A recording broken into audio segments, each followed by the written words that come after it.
2026 সালের আইপিএলে প্রীতিজিন্তার পাঞ্জাব কিংসের জার্সিতে বাংলাদেশের পেসার তাসকিন আহমেদকে দেখা গেলে অবাক হওয়ার কিছুই থাকবে না।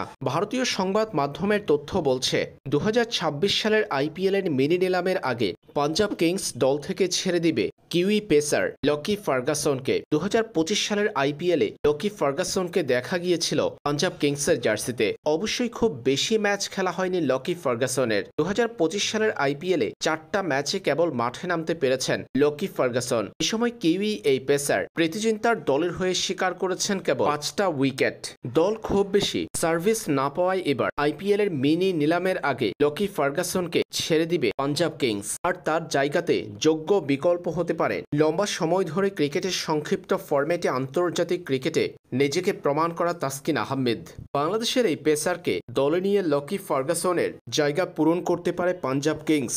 এর আগেও আইপিএলের একাধিক ফ্র্যাঞ্চাইজির কাছ থেকে খেলার প্রস্তাব পেয়েছিল তাসকিন আহমেদ, তবে জাতীয় দলের ব্যস্ততার কারণে তা হয়ে ওঠেনি।